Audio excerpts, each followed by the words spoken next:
이육사 순국 80주년 특집 서리빨 칼날진 광야에서 16번째 이야기. 술래짠 두 뺨 위에 몸의 꽃이 피었고. 2023년 미국. 스칼렛과 가족들은 이 기록장이 어떻게 할머니께 전해지게 되었는지 의문을 가진다. 해방 후 일본인 혹은 친일파들이 적극적으로 그것을 숨기는 데에 어떤 역할을 했을 것으로 보인다. 일본인 혹은 친일파가 숨겼다고? 누군가 버렸다면 잊혀졌을 거야. 주목하지 않았다면 아마 영원히 묻혀 있었을 사진들이지.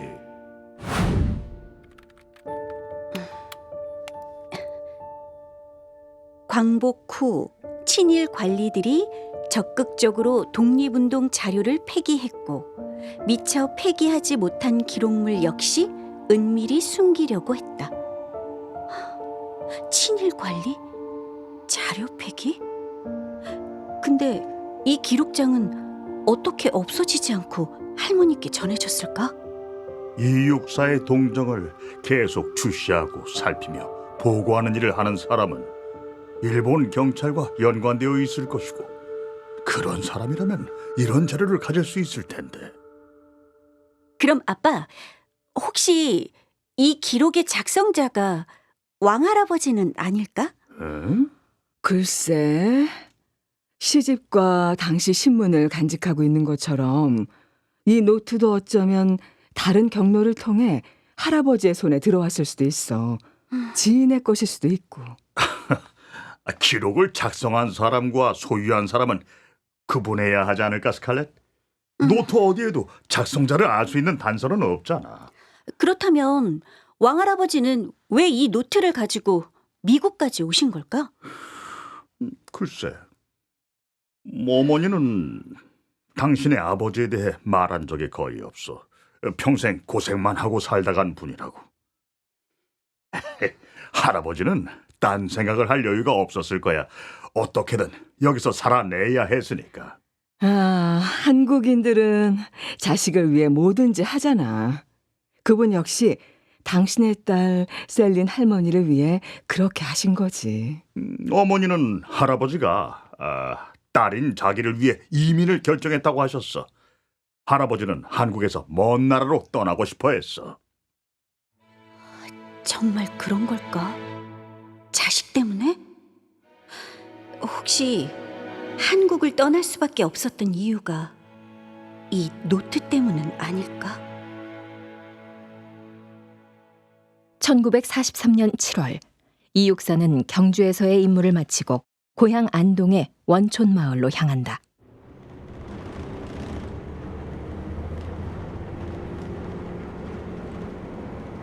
혜원 스님은 만나셨겠지?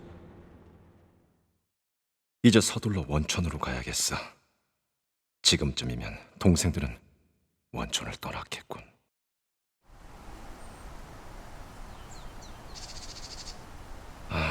고향 마을로 들어가는 입구네. 담아온 공활 적금이 유자손이라도 리필 자손 능 진수요. 여러 가지 이유를 찾을 수 있겠지만 육사형은 고향에서 그 바탕을 다 익히지 않았습니까? 그렇지. 그렇다고 할 수 있겠지, 석초. 고향에서 할아버지로부터 가르침받은 가학이 얼마나 풍부하고 깊은 것인지 세상으로 나와 일본과 중국, 서양 학문을 접하고 난 이후에야 비로소 깨달았네. 한참 후에야 말일세.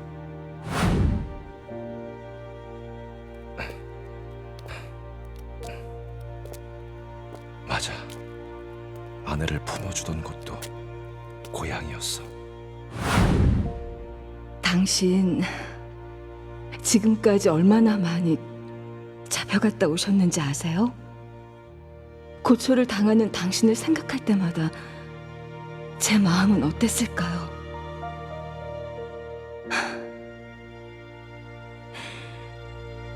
하지만 이제는 알아요. 원촌리 당신 고향 마을 거기서 몇 해 동안 살면서 저절로 알게 됐어요. 그 땅이 당신을 키웠고 당신이 그리 살도록 만든 곳이라는 것을.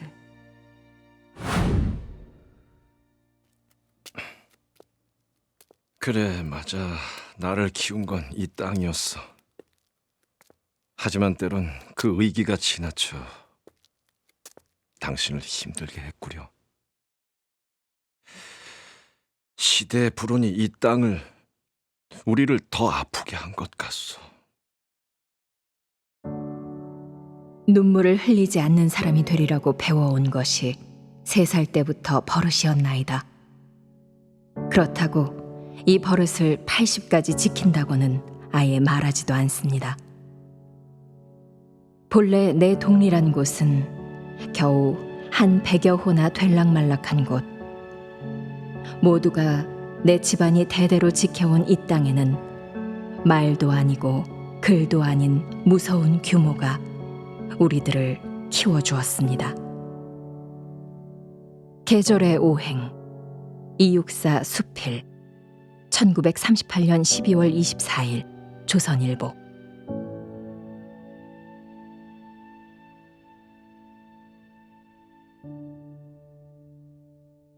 이육사는 아내 안희량에게 냉담했던 사건을 떠올린다. 1934년 6월 군사간부학교 검거령으로 옥살이를 한 후 석방된 이육사는 처남 안병철의 변절에 관한 사실을 뒤늦게 알게 된다. 이동재, 자네 처남이 잡혀갔네. 처남이? 확실한가? 내 처남이라고? 자네 처남 안병철은 정치군사간부학교 1기생 동기가 아닌가. 처남이 자수한 뒤 1기생들이 연이어 잡혀갔다고 하네. 처남이 그럴 리가. 아니야, 그럴 리가 없네. 내 처가야말로. 고문의 장사 있는가. 못 이겨 자백한 것이라네. 그래도 어찌. 난 용납할 수 없네. 처남, 어떻게 그럴 수가. 이제 처남 자네와 다시 얼굴 볼 일은 없을 거야.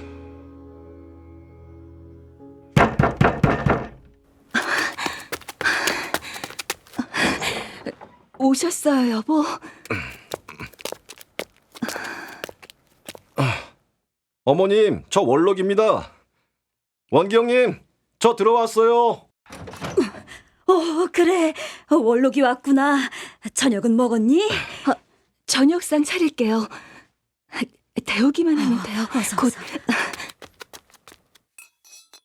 어머님, 형님, 얼굴 뵙고 바로 나가야 합니다. 문안 인사 드리려고 잠깐 들른 겁니다. 들어왔으니 됐다.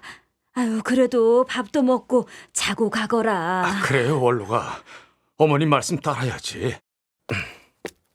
하던 일이 남았습니다.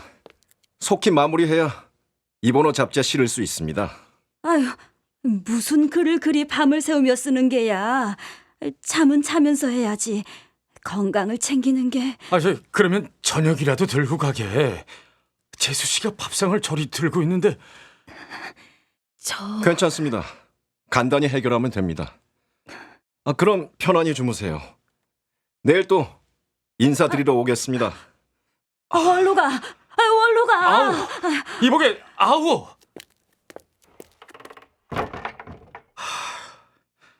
그 충격을 아직도 떨쳐내기 어렵나 봅니다. 철석같이 믿었던 처남이라 더 그런 것 아니겠냐. 그게 다 이 시대 탓이건만. 원록이 사돈어른께 장문의 편지를 보내고 그리고 나서는 재수 씨에게도 저리 냉담하니. 그러게 말이다. 새아기 얼굴이 말이 아니구나. 더러운 혈통을 가진 자를 가족으로 둔 딸과는 함께 살 수 없어 데려가라는 편지를 보냈으니 새아가가 마음이 얼마나 아프겠느냐. 예, 아가야. 시간이 약이다. 조금 더 기다려보자. 재수 씨, 원록이 저 사람이 워낙 강인한 성격이라 힘드시더라도 이해하십시오.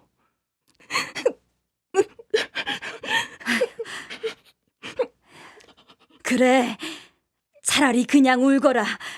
네 속도 어디 성하겠느냐? 꾹꾹 눌러 참지만 말고 때론 그렇게라도 쏟아내야지. 지독한 녀석. 한두 해도 아니고 이게 벌써 몇 년째야.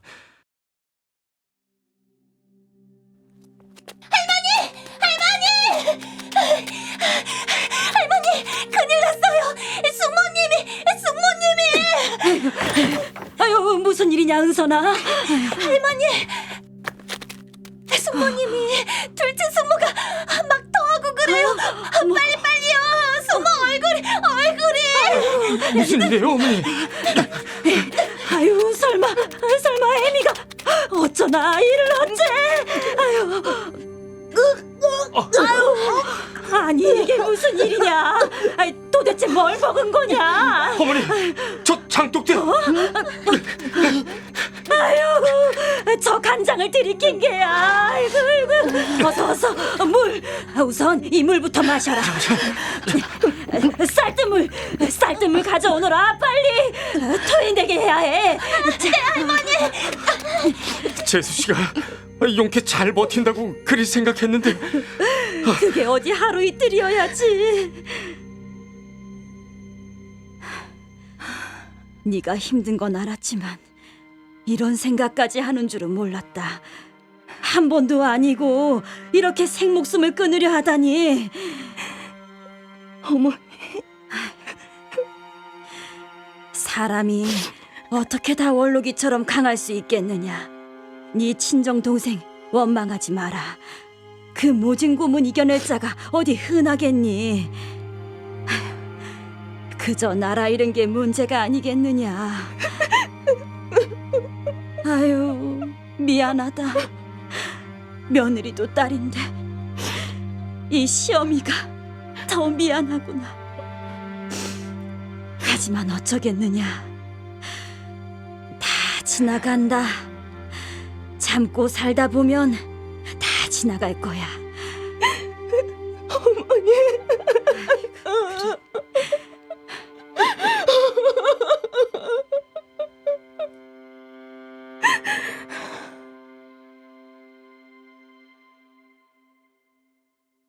예, 아가. 마음이 답답하고 힘들 때 글쓰기가 도움이 되기도 한단다. 글을 한번 배워보겠느냐? 어머니, 그게 마음 아픈데 무슨 도움이 될까요? 아녀자들의 글쓰기는 마음 다스리기 수양이나 다름없다. 쓰다 보면 마음이 제 갈 길을 찾아간단다. 정말 그렇게 될까요? 원록이 책을 즐기고 글을 쓰는 직업을 갖고 있으니 배워두면 장차 부부 사이에도 이로움이 있을 것이야.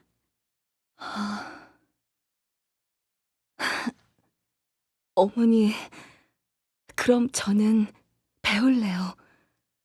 제게 글을 가르쳐 주세요.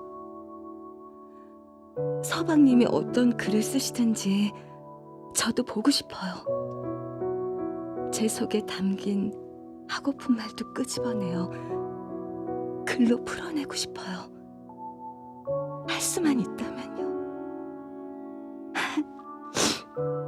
어머니, 저 글 배워보렵니다.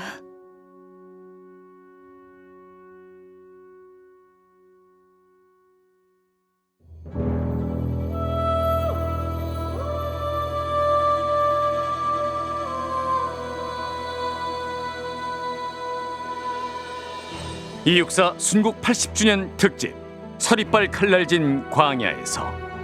출연 이육사, 김용준, 신석초, 홍진우, 안희량, 한수림, 스칼렛, 박선영, 에리킴, 홍진우, 이원기, 방성준, 남동지, 김기철, 여조카, 홍수정, 육사어머니 허길, 손선영, 해설 김은아. 자문 이육사 문학관, 음악 최예인, 사운드 믹싱 이정면, 효과 고이재, 극본 김순희, 구자을, 연출 강병규. 이육사 순국 80주년 특집 서리빨 칼날진 광야에서 17번째 이야기 노랑나비도 오지않는 무덤 후에 잊기만 풀으리라. 내일 이 시간에 계속됩니다. 이 프로그램은 안동시 방송문화진흥회가 함께합니다.